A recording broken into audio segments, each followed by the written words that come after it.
Hi everyone, it's me again. I'm here doing this blog about about a series of unfortunate events. Since I had recently found out that the Netflix is gonna plan on making a series of the books, I decided why not show about a collection of sorts that I have of it. So let's begin. To start off, I have all 13 books in the series here, as is two copies of The Bad Beginning. One of them I got before it started up, before I bought the first 10 sets. It was okay. It was okay, good, interesting. Then there was the reptile room where we pretty much had stalkers and stalkers in it. Then the wide window. Next was the miserable mill, which where I'll say when the murder happens, not to spoil too much, but let's just say things started getting more gruesome by here. And the Austria Academy, where we are led to a new kind of like story plot in it, and the Baudelaires making new friends, and the only time they are shown to be attending school. Yeah. Oh yes, and this is also when the book started getting a little bit bigger, as you can see, compared to those. This one is starting a little bit more thicker, kind of. Next we have is the Earthelized Elevator. Then the Vile Village, which is when they are now considered to be criminals, or at least against the city is against them now. Hostel Hospital is when pretty much you can imagine like the nightmares of you and a doctor. This is where nightmare all begins. Then Carnivorous Carnival, and I'm guessing by the title you can figure that out for yourself what happens actually. Next we have is the Slippery Slope, where this time the older kids are not the main protagonists, kinda, or at least not the stars. Then then the 11th is the Grim Grotto, which I am actually glad I could find only hardcover versions. I love hardcover more than paperback. Then the Penemulet Perel, which is actually I would say my favorite one, because there's a lot of stuff that happens, a lot of people coming back. Yeah, this is like my favorite in the series. And then of course finally the 13th book, the end. Yeah, the end. So this is pretty much the entire 13 book series here, and I'll show you what about the other stuff that came with it. So when the 13th book was released, they included some like little hard to find fan editions, like this card about the Beatrice letters. Many of the Beatrice letters have been lost forever. Hopefully yours will be one of them. On the back here, it stated about entering some sort of contest here to get the Beatrice letters, according to the website, in which I actually got that separately myself here, the Beatrice letters. This book is pretty much kind of like a, well, not I would not say a spin-off or a prequel, but it's pretty much letters between the kids, the orphan's mother, and and Snicket himself. So here, I'll just show you what it has. What it has in here is two things pretty much. The first one is actually the book, the messages they sent to each other. I can show it from you, yeah, pretty much, and some pictures also. Pictures like here, and you can see there's a letter in each of these images. There's a big letter, and if I could just open this up. Yeah.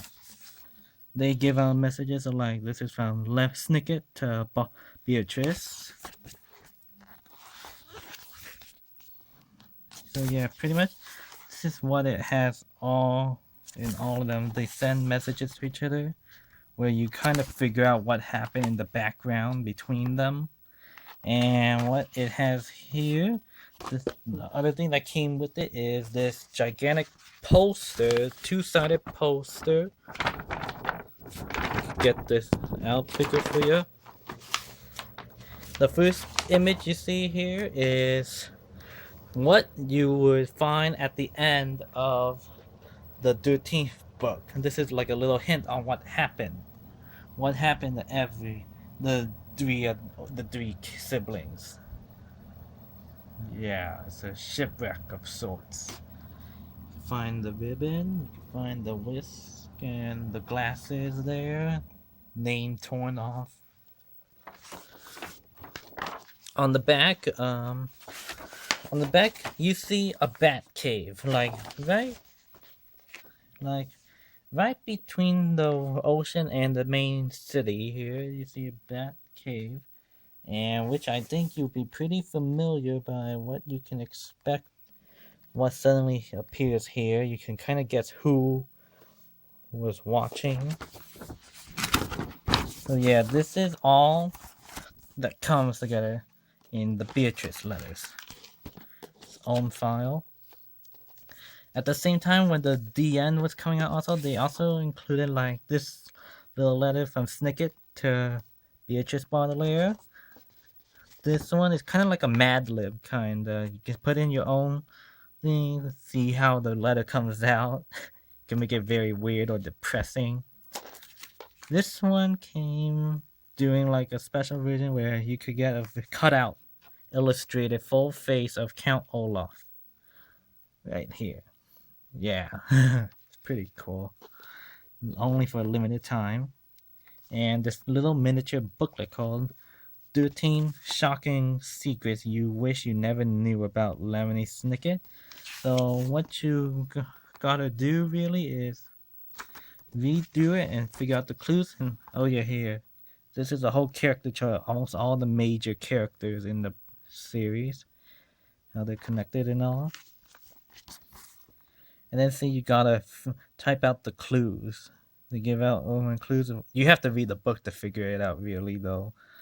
And then here, then at the bottom, yeah, the bottom, give out like each of them.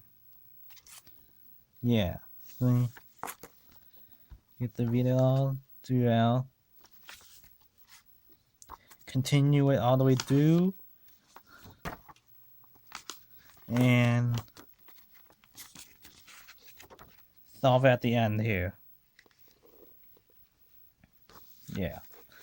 And then the final thing I have is Lemony Snicket, the Unauthorized Autobiography, which pretty much according to the title, like when it says unauthorized biography, what autobiography, well, it is not really a biography too much. Well, in my point of view, not that much of a biography, because some stuff strays off from any kind of topic. But it does include kind of like some sort of background information on Snicket and about the organization he works for. And if you look carefully, some of the pages you'll find some things like, if I can look, like some of these on the words, kicking out hidden messages. Hidden messages when you connect the words together. Connect the words together, and then some. They also include kind of like very different titles, or even old photographs, really. Hard to do this with one hand.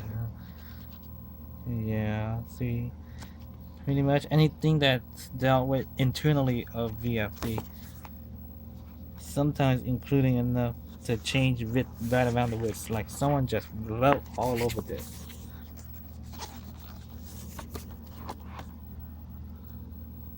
Or in here. So yeah.